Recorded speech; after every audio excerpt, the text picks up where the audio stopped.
News Avenue igama uSizwe Plus isaqhubeka iprogram kaNgqongqoshe umuntu omuhle umhlonishwa umuntu omuhle Khawula uthula ke ama-programs amnandi for aba-artist nawo ngibone ngathi ayachazeka nichazekile maqabethini bekuthiwa nizokhokhelwa. Cabanga sijabule kakhulu kuthiwa sizocula live futhi u-MEC wonke abacula live kumele becule live and uzosiprovidela ngogubhu uyalazi ugubhu ukuthi libiza kanjani so now we're gonna get ugubhu sikwazi ukuperforma live.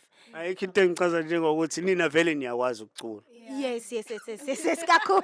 Ukhona yini ongakwazi ukucula umculo? Akekho umuntu ongakwazi ukucula umculo.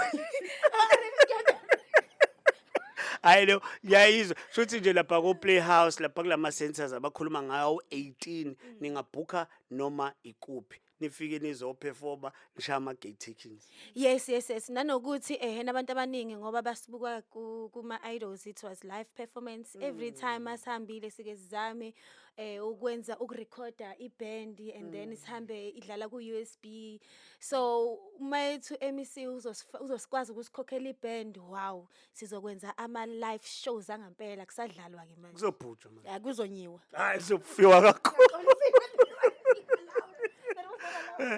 Kuzofika kakhulu. I think ngiyabuzwa mina uqabe twin. Ngiyabuzwa uqabe twin. Akazi ubani obani? Mina nguVirginia nguVich mina.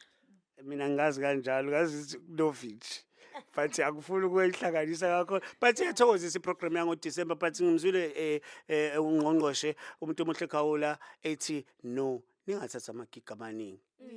Yes uqinisile ngakulokho because ugcine ungasakwazi ukufinyelela kwezinye indawo and uma usukhathele kakhulu estage ugcina usungakwazi ukugive what you practice so ngingina umuntu usekusebenza ngokuthi ke manje ke sidinga imali sigcine umuntu eseyithatha amagig amaningi kodwa njengoba eshilo uMr Khawula ukuthi asehlise nasimlayeleni ngempela sehlise ukuthi amagig amaningi. Ngizwile futhi ukuthi khona oyikhulumile le ndaba ukuthi angenzi uDecember kuphela because alilambi ngoDecember kuphela kodwa nangama Easter nangabo September isuka imali idingeka not necessarily ukuthi nisuke nilambele but nisuke nidinga imali so akunga prioritize kakhulu uDecember nidinga yonke into. Yes ngizwe kakhulu futhi lokho siyakuncoma kakhulu because mostly ama artists can you imagine umuntu omculi ehlale suwela ku January February March eyoqala ukuthola ama gig ngoDecember lapho khona aqala khona ukuthola ama gig shuthi from January kushuthi uyaqonqobezela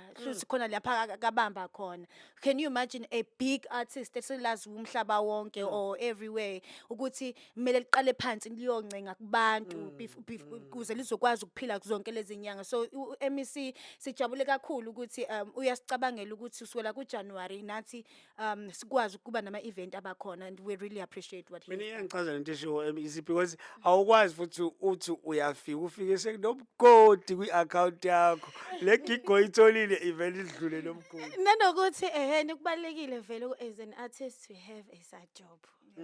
Always emphasize that noma igig uyitholile ungayitholanga but you still can live financially without igig but nakhona ukuba musician takes a lot of your time so nakhona abanye abantu begcina bengasakwazi ukuthi bengakwazi ukuthi beqhubeke nemisebenzi engaphandle ngenxa yokuthi it take your time you have to be in studio to make that hit song. Okay no i-hit song talking about i-hit song ubani ozohlukanisa unyaka this year? Ngiyazi ubuzothi uDladla Mshunqisi kodwa uDladla Mshunqisi akangenange iphume sekuthanda ukuba lateanyana i-track yakhe but I'm putting you on the spot ubani ozohlukanisa unyaka? Oh my god definitely bayazi abantu ngizothi malume DJ Tira. I know because he's my uncle ngiyamthanda umalume. No don't feed the project yakhe say that he's your uncle.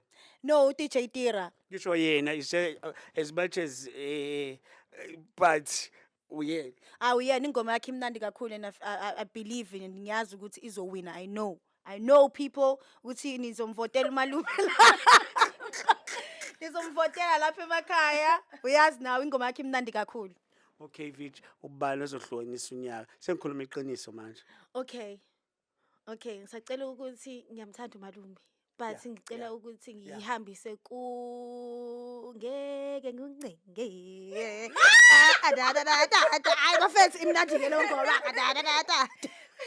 angisawazi ukusho uMaskandi again. Yeah uMaskandi is a nice song kuya ngengoma emnandi ethandwa abantu ukuthi imidlalo abantu beyithokozele bonke. And leyo ngoma But deserve yeah, ukuthi we've been ithathwe. subjected to Maskandi for... Awungazi. Awungazi. Hayi ngeke ngicenge.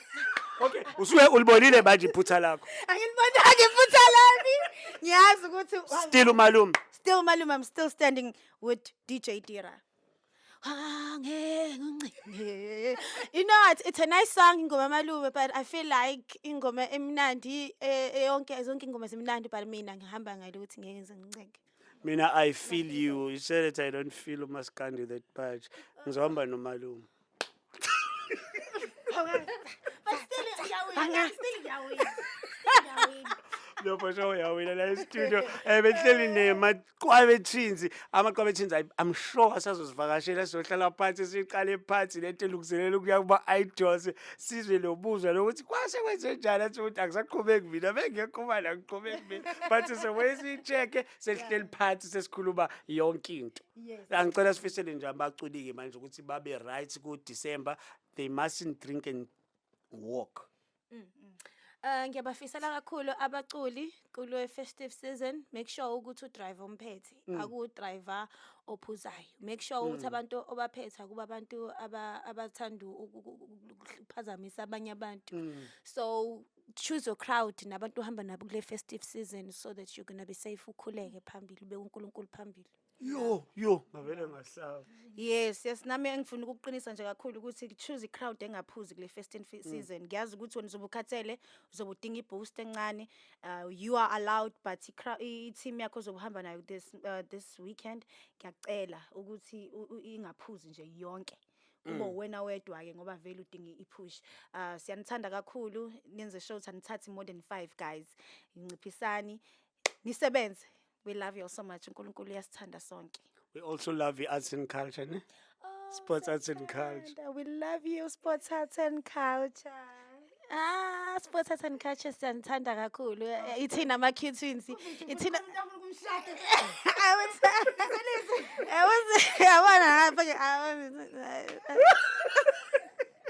Babe, angishaye ingoma eyodwa yokuvalelisa manje ukuthi sesiyahamba. Nihlanganele nje la. Mangicabanga wena inhliziyo ishona phansi.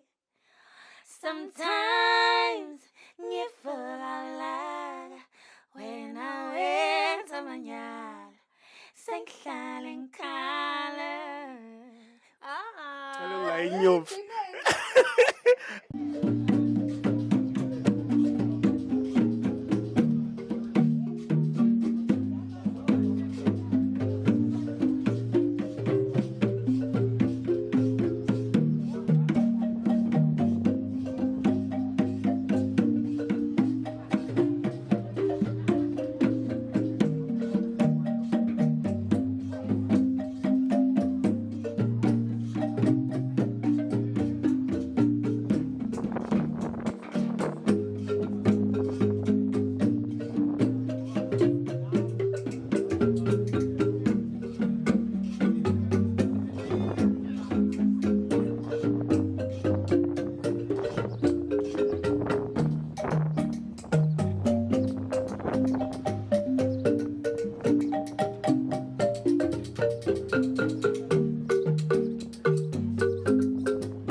ngiphathela amaciko ahlukahlukene la kwi-News Avenue. Don't get it twisted, it's News Avenue igama uSizwe Blose. La manje ke sengikuphathele uDladla Mshunqisi. Hayibo mfethu khona ingama kaDladla kule festive. I think uphethe uBeast imemoriam bengiseva kahle. Hayibo tukutuku ngishaya.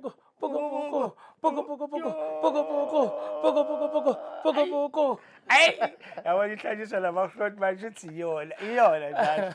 Ayikho. Hayibo imnandi kakhulu yangoma. Ingenile ku-top 10. Hayi mfethu Bese ku-late. ayingenanga yasuke sadropha sekulate i-countdown yabo isiqalile. Oh, hayi kodwa bekuyiyona. Yeah. Hayi bekuyokugudluza umaskandi.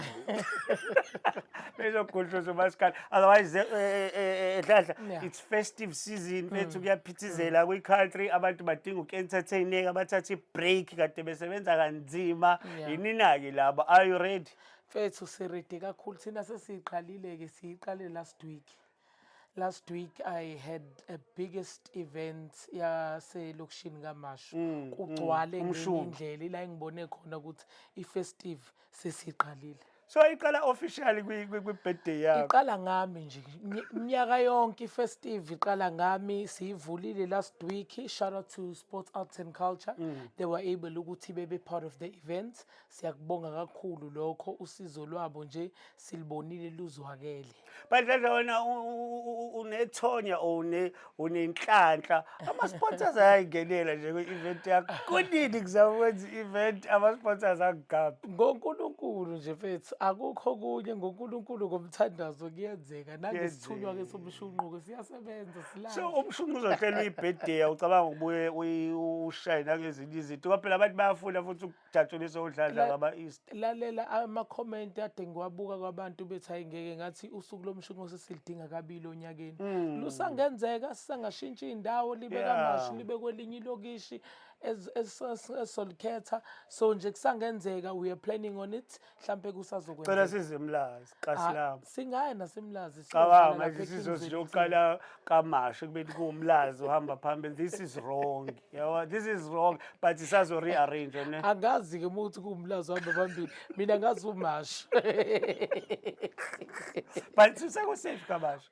Just check in. Kakhulu yazi i-event was kugcwale kakhulu ngalendlela emangalisayo kodwa akubanga khona ama-reports ade nginconywa umphathi steshi wakaMashu babunzama engibizile ethi Mshunqisi wonke ama-event akho awabi nama-reports okutshontshwa kwey'moto obugebengu akubi khona lutho nje ihamba kahle. So it's to show ukuthi yes uMashu usafe.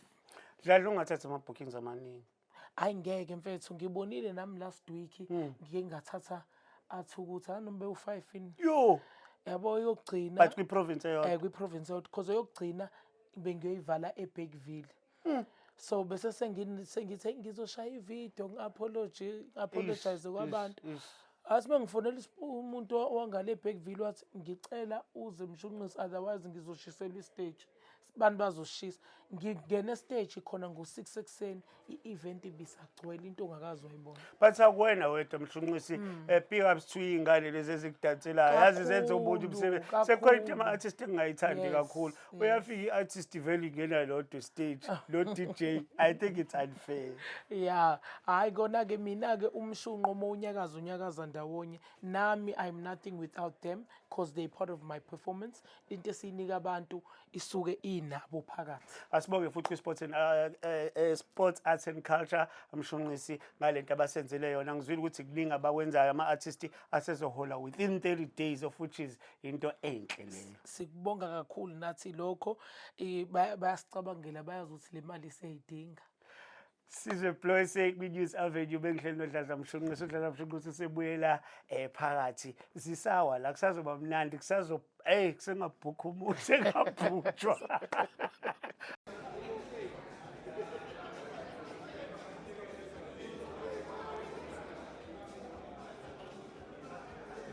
Sekhona la KZN KZN Music House, but Music House KZN, I think I got it right.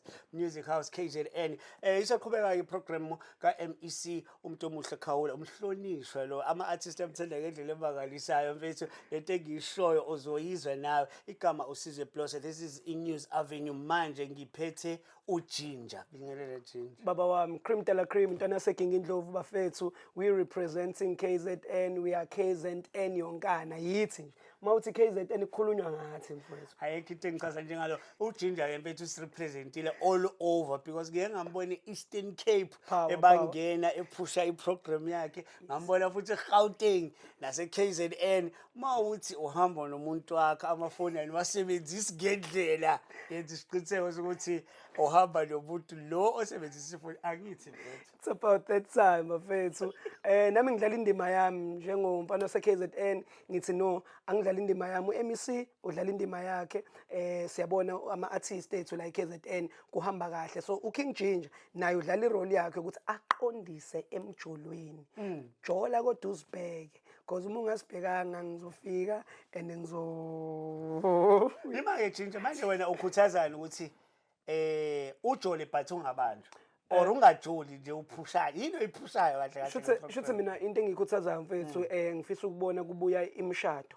Ngifisa ukubona abantu abasha beshada, ngifisa ukubona abantu abasha belobola, ngifisa ukubona abantu abasha beya phambili. But abantu right now izinto ezibadisturbayo mawukuthi akabuka iTV immoshela isikhathi, ngaleso sikhathi ngabe uyastadisha, uyaphuma engaphandle ayojola multiple. So mina into engiyilungisayo ukuthi abantu bangajoli nabantu multiple. Thola upartner wakho yedwa. My brother, siyalimala kakhulu especially in South Africa mfethu. Youth yethu ibambekile kakhulu intsholongwane mfethu. It's because asakhulumi ngazo lezi zinto. Nanokuthi ayisakhuzwa futhi. Ayisakhuzwa. I think iprogram yakho ngalolo hlobo mfethu iwusizo kakhulu. Ngiyazi omunye umuntu uzoyibona sengathi udlibhiza ama-relationship abantu. Abaningi futhi bayibakhale kanjalo ukuthi wena uyona nje wena udlibhizile nje uyingenxa yakho ukuthi kube njeni ubona omunye sebheka le. In fact, I'm a fan of that program. Iyangenza nami ngikhuze kaningi. Akuzenzi yodwa vele phela and you're not mad, mina ngi-straight, kuyangisiza kodwa uhlale njalo ukhumbuzeka ne.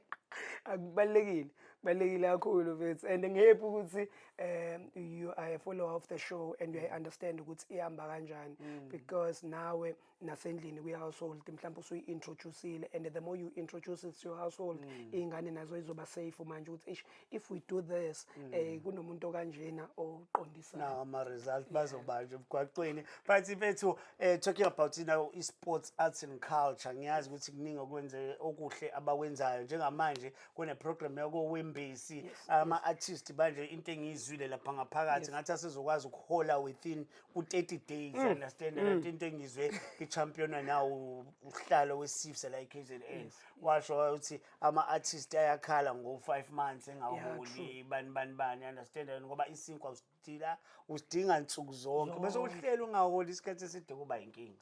And it's been a norm for quite a long time, and it was a bit escalating masizokhuluma ngale yeyimali, but asikho kule yeyimali, sikule yokuthi KZN thina sesi-advance kakhulu.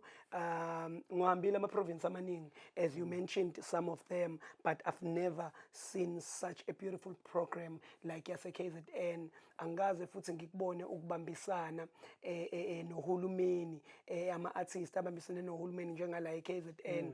uMEC wethu unomoya o-right man, sihamba ngomoya owodwa. Ngathini mina noMEC or thina ama-artist noMEC sikumoya owodwa. Ngithanda ukuba energetic kwayo. Yes, he dances. Uyayifila le nto yabona. MEC udlala ibhola bafethu, manje ngakamboni ngizomshutha because sijima sonke, udlala ibhola. So unathi we do a lot of things, but la ngithanda ukubamba khona nje ama program akhe the way lokho ekhuphuka ngakhona, especially la KZN, to revive imculo, to revive ama genres acishe afa. Umbhaqango nje kakhulu, it's for us wala KZN. Umbhaqango aqalwa la KZN, and kade useva la eKZN so kungathi manje njengoba sesikhula sekufika ogqomo nani and we tend to forget our music mina nje this year or next year my wish ukuthi umbhaqanga ube kwi top 10 mfethu okuma song of the years kumele ukuthi sichoose nayo ibe khona mhlambe kuleyo list leyo uyayibona leyo nto leyo so we need to revive such things and I'm happy ukuthi uMEC nayo yayiqhuquzela lento ukuthi no asibuyise amaciko asibuyise ama artists ethu abantu abasondele let's be happy together. Iyangichaza lento bo uyi-2000 engazi ukuthi yini umbhaqanga ngicela uye lapha kwi-YouTube yakho upress nje ama-Soul Brothers azoqhamuka ama-Soul Brothers ubona lapha uBlack Moss ozokushayela upiano ngendlela emangalisayo. Black Moss by the way ubuyile uzothola isiqathamiya lapha eNcomeke ngizwa kuthiwa this year kuzohlangana lapha eNcome for ukucelebrate uDecember 16. Yes. Yiwa eNcome kodwa ite officers uminister ukuthi kuzobe khona isiqathamiya uzoshaya upresident by the way uCyril Matamela Ramaphosa ozobe khona lapha isilo samaZulu sizobe sikhona lapha iKing Misuzulu uzobe khona na uMEC angaqali ngoMEC ake ngithi nje uMinister of Sports, Arts and Culture National uGayton Mackenzie uzobe khona naye uzobe khona futhi umhlonishwa umuntu omuhle Khawula. I think ngibe kahle uyibeke nje accordingly baba wami uyibeke nje accordingly and sonke simenyiwe bafethu so if ukhona umotino petrol woza sihlanganeni sibe sonke sikwazi nanokuthi sizwe nanenqubekela phambili because iKZN ayimile but iKZN iyaphambili and iKZN iyawina ama artists ayawina isports sethu siyawina njengoba sazi ukuthi futhi sinayo nane cup yala iPremiers Cup eyenzeka la iKZN ebala ama team akhona la kwaZulu which is the biggest team iGolden Arrows amaZulu and Durban City they are all involved in kuyo le tournament ekubonisayo khona ukuthi uMEC wethu akalele ngiphinde ngifuna ukuthatha elijikayo lapha besakhuluma ngombhaqanga mfethu abantu bacabanga ukuthi ngiyi2K mina kanti angilona ngimdala awusudlulile lalela bengingazimisele ukuhlukana nawe kodwa manje Nkosi la we ayo yicingo file ishaya phela yeza list yami mfethu on top of my list ingoma zami lezi ingoma zami ayizona ezangampela ezimnandi le ngoma mfethu yangichaza lento ya minister ethi asibuyise lezo ngoma lezo ngoma bezimnandi kakhulu especially into abangayiphathi yase YMCA thina sikhule khona indawo ethu ise YMCA la kwakuba khona nama competitions esiqathamiya mhlawumbe ngawuhle mhlawumbe sikhulume leyo MEC because iYMCA yayinye indawo eyintswempu and uthe uminister singacompete but is complementary if khona bazoshoda ngopetrol okuye eNcoma ama artists beze kujinja uzobe khona alekelele ngopetrol or ingene ebhasini ku accommodateane kuyiwe eNcoma ngithi yebo ngiyavuma It's been real folks behlelo ujinja uzoqhubeka umbone lapha la Ginger sikuthola kanjani inkundla zokuxhumana King Ginger Cream de la Cream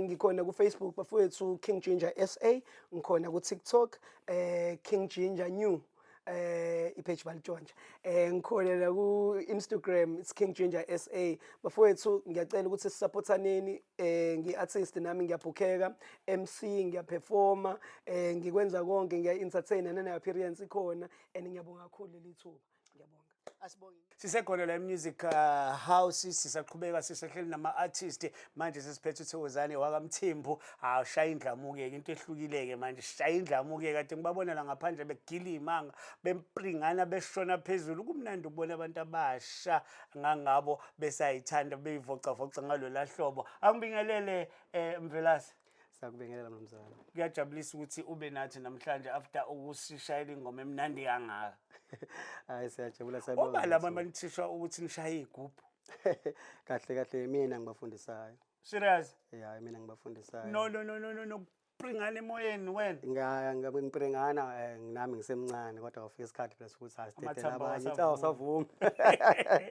Ngiyayazi leyo. But uthini ngalento yenziwa i-Sports Arts and Culture mfethu yokuthi ilontshe lenyanga nje yesithulele inyanga la kuzoba mnandi khona kuthiwa kiwa eWembesi unyaka ngathi sohlukanisela khona. Uthini ngama-initiatives amahle kangaka? Siyabonga kakhulu nethuba nje silitholile nathi ukuthiwa ingxenye yale event lena and nomyalezo nje esiwuthola laphayani nama program nje abaphathelwe amaciko. Siyabonga and siyabona siyakude kakhulu. Hayi no kuyajabulisa mfethu kuyathokozisa. So abantu abanjani abakumemayo nje ukuthi uzobashayela indlamu? Indlamu nje yethu imnandi kakhulu ayikhethile uyashada official opening welcoming nje bathi siyenza nje namhlanje nje sivulelekile nje kahle nisihamba yonke indawo futhi. Mfethu Thokozani ngenxa yesikhathi mfethu ngiyazi ukuthi nani nifuna ukubuyela laphana niyobuka ukuthi kwenzakalani phela kumnandi la ngaphandle so angifuni ukugcina lana ngikudetail la ekubeni ziwa ngaphandle. Ngiyakuzwa mnumzane. Asimoya kakhulu Sizwe Plus News Avenue osesikhulumene noThokozani abashaya indlamu. Thokozani Mthimbu sibonge kakhulu ngesikhathi sakho. Siyabonga mnumzane. Thank you.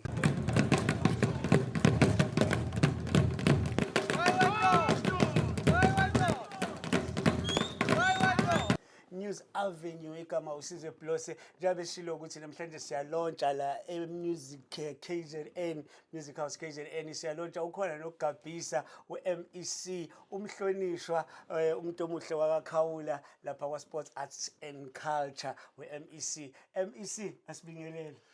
Siyabingelela Mtaka Plus, siyabingelela kubabukeli nabalaleli sanibonani. Kwaze kwayintokozo Gabisa ukuthi sibe nawe namhlanje kade sikhuluma noTando ezama ehlanganisa ukuthi kwischedule sakho sikwazi ukungena but namhlanje usuku lufezekile because into ebesifisa kakhulu Gabisa ukukhuluma nje ngawo wonke ama programs akhona kwa-Arts and Culture because umnyango ubonakala ubusy Gabisa and all over KZN okuyinto enhle ngoba kusho ukuthi khona ubenefitayo benzoba all over. Kunjalo namhlanje njengoba silapha eKZN Music House besihlangene namaciko ethu sizolontsha esikubiza ngokuthi iFestive Gig Guide ka2025 kusho ukuthi nama programs ahlanganisa lesi sikhathi esiphithizelayo sika December kuze kuyoqala unyaka omusha uJanuary. Ngakho besithatha sibe ndawonye nje ukuze sonke sizothi isukile kwabe sport, isukile kwabe art, isukile kwabe ubuciko, isukile kwiculture, isukile kwana wonke umuntu. Kodwa ke okukhulu kakhulu ukuthi kufanele sijabulise abantu bakwaZulu Natal ngoba imandate nje yama artists ukujabulisa abantu. Manje ke nabo ke bese bayaphila ngaloko besizokhuluma ke ngayo yonke imicimbi ezoba khona yawo amaciko ethu ekulesikhathi sika December kuze kuyoba uJanuary kuhambe kahle kakhulu amaciko ethu ajabulile nabantu bakwaZulu Natal bazojabula ngoba kuningi okwenzekayo phakathi kwezinto ezenzekayo ke sithe futhi siyafisa nokuthi baqhamise baqhakambise ukwenza ama live performances ngoba ama art centers lawa esiwakhayo nesiwavuselelayo siyafisa ukuthi kube khona nokushintsha kwezinto kuona.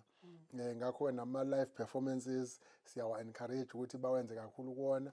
Konjalo futhi siqhakambisa nokuthi ama genres abawenzayo uma benza ama festival bangabe sebehlala emkhakheni owodwa abaxube ukuze ngoba silapha emphakathini nathi si fruit salad siwumphakathi asithandi into ezifanayo. Ngakho ke nemicimbi nama festival esenzelwa wona nawo futhi abe fruit salad ngoba ama taste abantu maningi ahlukene kodwa ke sihlangane kahle namaciko ethu ajabulile kakhulu kuhamba kahle. Ngicela ukubeka icacile show minister khona izocaca kahle because mina kade ngikhona bekhuluma ngesalad ukhuluma ngendaba zokuthi kulama genre khona lo mbhaqanga kube khona nesicathamini so kunomaskandi kune hip hop kunegqomo siyakusethe ukuthi ungqongqoshe uthi laphana eNcome njengoba kuze umengameli mhla ka16 kuza uminister national uGayton Mackenzie ezobe khona naye kuzobe khona futhi nesilo umlomo ongathethi imanga unesifiso sokuthi kugcwale isicathamini. Cha sithe ngomhla ka16 uJanuary umongameli njengoba ezobe khona umhlonishwa uRamaphosa umongameli wezwe isilo samabandla indlela mithi yamakhosi ongqongqoshe kuzwelonke upremier wesifundazwe kanye nongqongqoshe besifundazwe omeya nawo wonke nje umuntu waKwaZulu Natal sithe asixube nakhona siba nesicathamia sizoba nommasho amaculo omshado kanjalo futhi ke nomgxobanya umbhaqanga ke sibazwise nje lento abangasajwayela ukuyizwa ngoba lokunye sebekujwayela ukuzwa kukhona ke nokunye kuningi kodwa nje lo 3 soqhambisile khona bayishayayo futhi yombhaqanga umusa umbhaqanga usakudukele khona ngoba ethi obaba bethu baboshiwe izingane sele zodwa obaba bethu baboshiwe thina sele sodwa bazobuya sibalindile noma bengenama bazobuya kodwa sibalindile noma bengenama awumdabu uyadabuza zohamba insizwa madoda kodwa zosala ibongo bathi ngikhumbuza ukhatha thina sesilele iradio Zulu aje baba njalo awumnandi kakhulu bathi amaciko ajabulile enqonqoshe because bengikhona mina ngiwabonile futhi abephume ngomningi babo abanye babo siba interviewile labasho ukuthi bayithokozela kakhulu le program le abazobe bembandakanyeka kuyona especially ngabe kuzobe kugcwele nabo bephithizela ngizwile ngqonqoshe ukuthi ukhale kakhulu ukuthi bangawathathi wonke amagigi kunjalo kuhle nokuthi phela bazicabangele nabo ukuthi noma isikhathi sibhizi kanje kodwa ke phela uyasidinga isikhathi ukuthi asebenza buyaphumule ngoba khona lento ekuthiwa ifatigue abanye baya drive emigaqweni nomzimba nawo uyakhathala uyafuna ukuthi ubuye uphunyuzwe kanjalo ke nje nokunikana amathuba ngoba into esi encourage ukubona esiyigqugquzelayo ukuthi abasekelane abasupportane kungabe sekudlwedwa kakhulu abanye bangabe sacosha lutho funa nje bazama ukuthi baspread nabasekelane kanjalo nokuthi sibaqhubuzana nokuthi nabo abazi-organizele eyabo imicimbi wabo amagigi sibasupporte somnyango bese besupportana futhi nabo kungabi sengathi competition ngisebenzisa igama lesilungu esithi abacomplimentane yes ya ngizwile kakhulu ibekile ngqonqoshe futhi enye futhi ophinde wayibeka yacaca ngiyazi ubusubusa ukukapakela komunye umnyango but responsibility yakho futhi ukuthi uxwayise ngoba phela amaciko awakho la eKZN ukuthi they mustn't drink and walk ya drink and walk no drink and drive uyingozi mabe khuluma nathi laba baka transport kuzolonke bathi ingozi eziningi ezilapha emgaqweni ezama pedestrians amaningi awo asuke ephuzile bese kuba nezingozi zasemgaqweni so ukuthi abantu baphuze bese beyohamba emgaqweni kakhulukazi imigaqo ebhizi ebizwa ngo-freeway kuyingozi nje ngakhula mina kuyicala ukuhamba ku-freeway ngenyawo angazi ukuthi sekwaphelela laphi lokho ngoba umuntu engavunyelwa kanje ukuhamba ku-freeway ngakhula mina u-freeway wawuba nothango olubili ukuthi izilwane zingangeni ku-freeway so mhlambe izinto lezo uhulumeni ekufuneka ayibuke going forward ngoba ziyazidala nazo iy'ngozi nanokuthi-ke amaciko ethu nabashayeli nje nanombani oyisakhamuzi sase-South Africa ukuphuza bese ushayela imoto vele ubeka impilo yakhe engozini ubeka impilo yabantu uhamba nabo kungaba umndeni wakho abangani bakho engozini ubeka impilo yabanye abasebenzisa umgwaqo engozini ngoba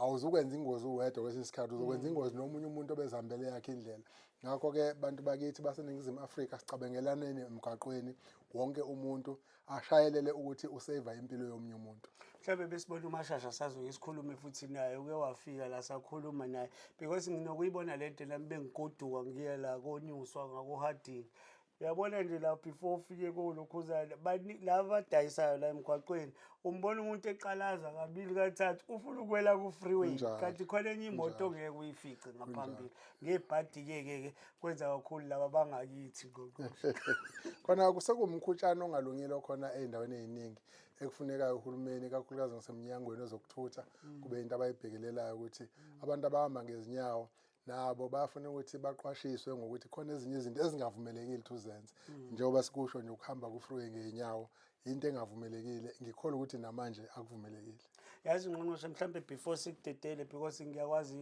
ischedule sakho siba chaphisho mhlawumbe kukhona lento osho kuyona futhi oke wayi-highlighta lento ama-performances ngibone nemaqwabethini ayijabulele kakhulu wona besesho nje kula kule interview besinayo ukuthi wona azoyiqala soon and very soon ukuthi baperforme mhlawumbe bacela indawo e-playhouse because into ebathokozisa kakhulu kuzobe kumahhala kubona kodwa uthi bona indlela yokwenza i-profit ukuthi bazothola lapha kuba kunjalo siqale iprogram entsha la sithi khona thina sizokuqashela uma uyiciko une-interest thina sizokuqashela i-theatre silinganisa ngayo i-playhouse kungaba i-Winston Churchill eMaritzburg kungaba osizweni kungaba inoma iyiphi i-theatre ekhona sizoyithatha thina sikunikeze yona ngosuku loloyidinga ngalo ebese sikufakela imshini khona sikufakela iband okwakho nje uyiciko wena ukuzimaketha nokuthi uthole abazokusupporta abazokwenza ukuthi umcimbi wakho ungabe phela sekuba uwena kuphela ngoba abantu bayayithanda i-diversity uthole lawo ma-artist wena okwakho ukuzimaketha akugcwale yonke imali abantu abayikhokheli yokungena eyakho asingene thina yes senidkhokhela sustainability yamaciko ethu sithi amaciko ethu akaphili isukile isukile njalo sibuya kubhuqu kongazi yazi kumnandi MEC because even la e-studio sine poet usisi lo sine poet and naye ngiyacabanga ukuthi ngendlela benza ngayo bona nonto R because bayithokozele kakhulu lethi ukuthi bayocela i-players sengiyayibuzela nje ngqongqoshe mina eceleni esakhula ngesicathamia kuba wadala kodwa sasisibambe YMCA sisakhona sikhulu isicathamia sinosihlalo wabo ubamavula nekomiti lakhe siyabasupporta nabo kakhulu kodwa ke uyabazi ke abesicathamia ukuthi banemgomo nemibandela yabo okokuqala nje siqala ntambama siphele ekseni nokuthi ke banezinto zabe eziningi akuyona into ongayenza noma yini noma kanjani noma kuphi kodwa ke siyasebenza nabo kakhulu kale sinomcimbi wabo nje banemicimbi nabo ethi ayifane neyengoma makuqala unyaka baneshow yokuvula unyaka makuphela unyaka baneshow yokuvala unyaka ngakho ke siyasebenza nabo kakhulu nabo ke futhi amaciko lawa adlala eminye imiculo kungakuhle nje ukuthi ekade edlala udladla mshunqisi abe esayophumula afake isicathamia nje sishaya ingoma embili entathu kubuye kungena amaqobe twins kungena uBabes Oduma kungena umbhaqanga bathake bamixe njengoba ngisho nje lento yokuphila la emhlabeni i-fruit salad uNkulunkulu wenza ukuthi asithi sifana kodwa futhi sibe sinama taste angafani kuthiwa sonke simfanisi kaNkulunkulu ngakho wonke umuntu umfanisi kaNkulunkulu yonke into ayenzayo umfanisi kaNkulunkulu ngake ngabona enye isithombe kwenye indawo people are very creative befake nje isithombe somuntu ongabukeki kahle angifuni ukusho ukuthi mubi ongabukeki kahle usethi ke kulento ayibhalayo uthi hayi kona kuthiwa umfanekiso kaNkulunkulu kodwa nalo